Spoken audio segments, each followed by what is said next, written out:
Hello, today we're going to talk about finding the line of best fit by eye. So anytime we try to find the line of best fit by eye or by hand, we have to understand how to draw the line of best fit. So anytime you have a scatter plot, anytime you want to draw the line of best fit, you have to understand that the line of best fit has to go directly through the mean point.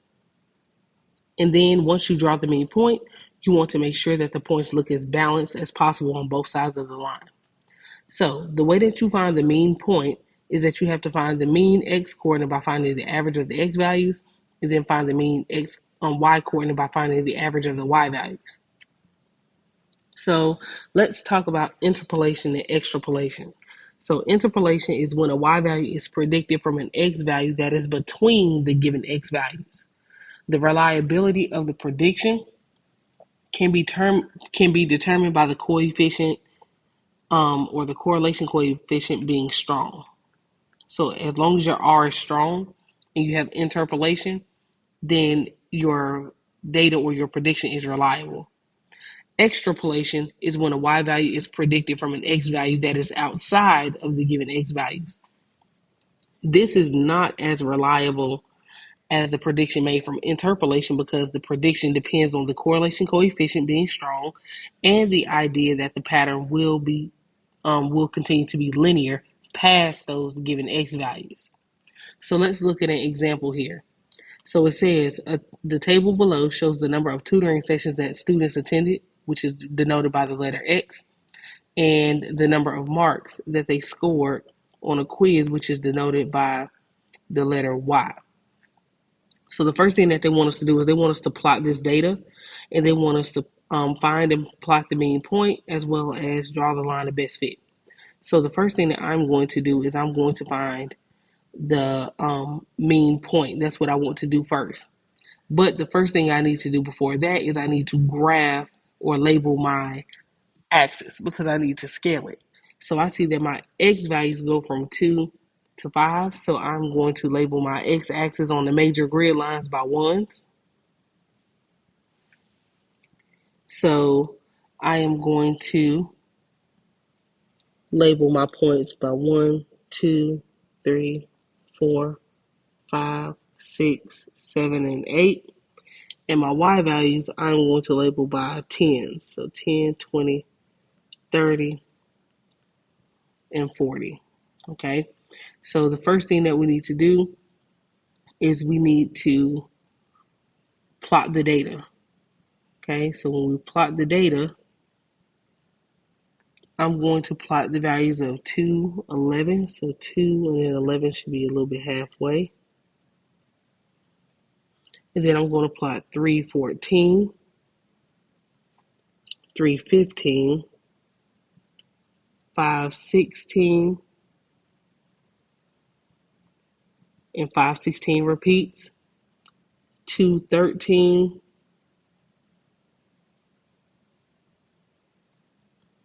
3, 10, 4, 13, 5, 12, and 5, 11, which is going to be right below 5, 12. Notice that I am scaling my x-axis on the major grid lines by ones. On my y-axis, my major grid lines are by tens. So when I plot my points, this is what I get. So now we need to find the mean point. So the mean point here is going to be the average of my x and the average of my y. So I can do it by hand or I can just use the calculator. So I'm going to go to stat edit. I'm going to put in my x values into L1. Then I'm going to put my y values in L2, making sure that you are very careful when typing in your numbers.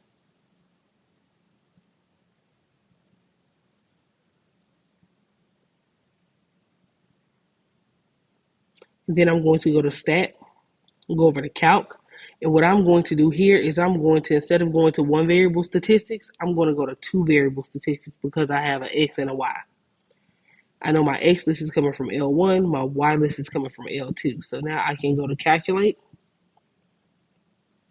and I see that my x bar, which is my mean point, is going to be 3.7. And if I look here, my y bar, which is the mean or the average of my y values, is going to be 13.1. So I need to find my mean point. My mean point is located at 3.7, 13.1. So I'm going to graph that. So 3.7, I know that my x-axis is going by 1s on the major grid line, which means it's going by 0.2 on the minor grid line. So I have 3.2, 3.4, 3.6, 3.7 is halfway here. And then I need to go up to 13.1. So I'll go up to 10, 12, 13.1 to get close to 13. So my midpoint is, or my mean point is here. So now, of course, they already said that when we draw our line, we need to go through the mean point and we need to be balanced. So I'm going to draw my line and then I'm going to straighten it up. So here is about where my line should be here. So now what they want us to do is they want us to predict the score on the quiz of a student who studied for 3.5 hours. So if I go to my graph here and I look at 3.5 hours, if I go to 3.5 and I go up to this line here, 3.5 hours is here. And remember that we can use a dotted line for this.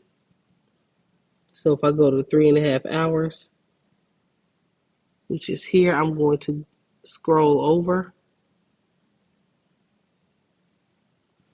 and I will get this value here. So remember, we're going by 10, so that means we're going by 2s. So that's a little bit under half. So I would say that that is about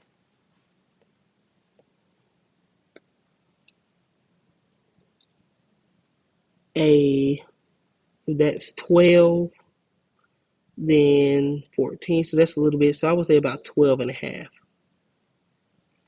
They will score about 12.5 marks.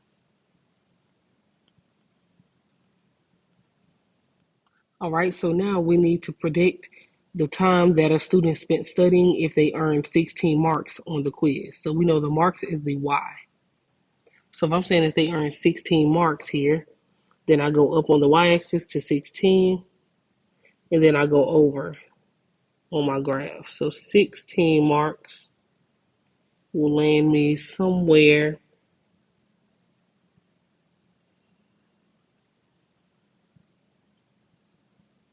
over here. And then, of course, if I go down, that will put me somewhere here. So I can say that my predicted score here will be 7.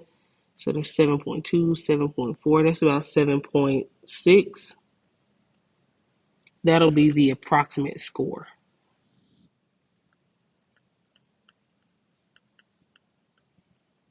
Now we need to talk about whether these predictions are reliable or not. So if we think about it here, we see that on part B, it says we have a student that studied for 3.5 hours. 3.5 lies in between these numbers here. Okay, so this one will be reliable because we already see that those hours lie in between the given amount of hours. Now, as far as part C, we see that the score that we are dealing with here is 7.6, and 7.6 is on the outside of these x values. So this is not going to be reliable. Remember, it's going to be reliable if the given x value that you're finding or the x value that you're finding is in between or in the same range as the x values that are given to you. So part B is reliable and part C is not reliable because we cannot assume that it's going to continue a linear trend on the outside of that data. So basically, your values need to be, your x values that you need to be concerned about need to be in between the x values that are, or the points with the x values on your graph.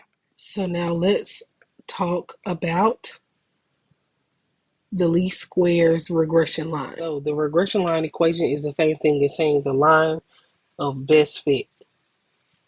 So anytime we are talking about finding the line of best fit or the regression equation, we take the following steps in the calculator. So the first thing that you want to do is you want to press stat and then go over to edit. You are going to type the x values into L1 and then type your y values into L2. Then once you do that, you're going to press stat and go over to calculate, and you're going to select number 4, LinReg, ax+b. And then, of course, you will be able to see the values of A and B because they will have them listed, and you will be able to substitute it into this gradient intercept form of an equation of a line. So let's look at this in an example. So it says the total number of points gained by the top 10 teams in the Mathematical League for 2009, 2010, and 2010, 2011 seasons is shown in the following table. The first thing they want us to do is they want us to graph a scatter diagram using technology. So if I want to make a scatter plot, the first thing I need to do is I need to enter in my data. So I'm going to press stat, edit, and I'm going to type in my x values into L1 and my y values into L2. The next thing that I want to do is that I want to turn my scatter plot on and turn the stat plot on. So I'm going to press second y equals to get to the stat plot menu. And as you can see, my stat plot 1 is turned off. So what I want to do is I want to turn it on. Now that I've turned it on, I have put that my X list comes from L1 and my Y list comes from L2. And I'm going to select the correct type. I want a scatter diagram, so I'm going to select the one with the dots. So once I do that, I can press zoom and then go to zoom 9, and there's my scatter plot. So now for part B, it says find the equation of the regression line. So in order to find the equation of the regression line, I need to calculate the line of best fit. So in order to do that, I'm going to press that, go over to calc.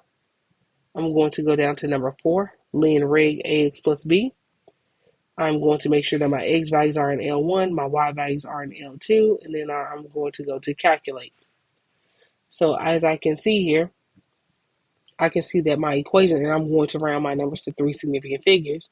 My equation of my regression line is going to be that y is approximately 0.705 x plus 14.2.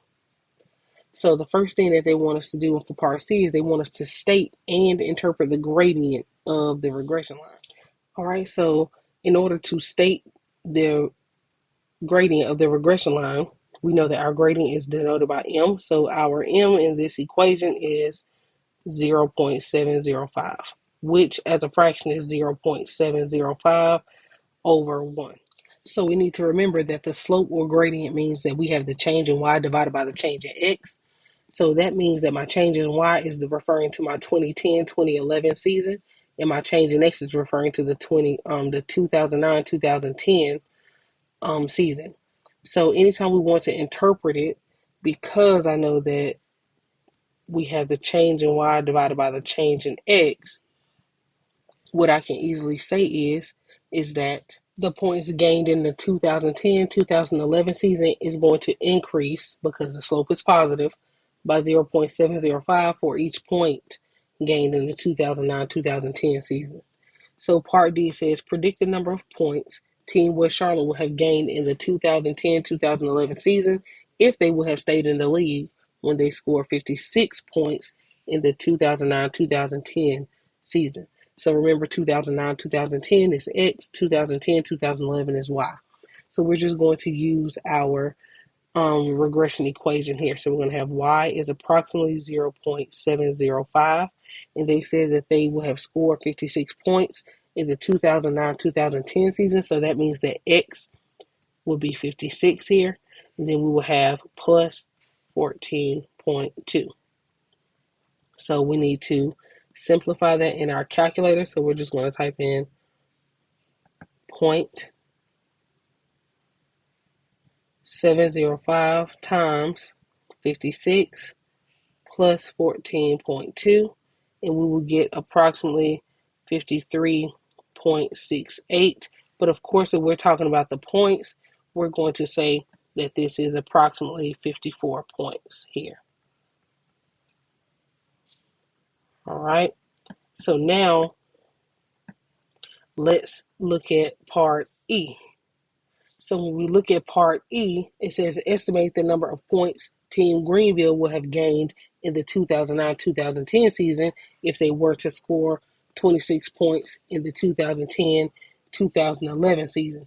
So because I gave you the number of points in the 2010-2011 season, we have to substitute that value in for y. So we're going to have 26 equals, or 26 is approximately 0.705x plus 14.2. So I need to subtract 14.2 from both sides. So 26 minus 14.2 will be 11.8, and that will be approximately 0.75x, and then I'm going to divide by 0.705, and then I will end up getting that we have approximately 17 points if I round to the nearest whole number. So if I have this as my answers, now what I need to do is I need to state whether this information is going to be reliable or not. So if we look at part D, we see that when we said that they scored 56 points in the 2009-2010 season, 56 lies in between these given X values. So I know that this is indeed reliable, okay? When I look at part E, I see that the X value ended up being 17 points, and 17 is outside of those given X values. So here we will put that this is not reliable. We're not saying it's not possible, but it's just not reliable, okay? That we can put all of our confidence into it. If you have any questions on using the calculator to find the linear regression equation, let me know and I will be more than happy to assist you. Have a great day.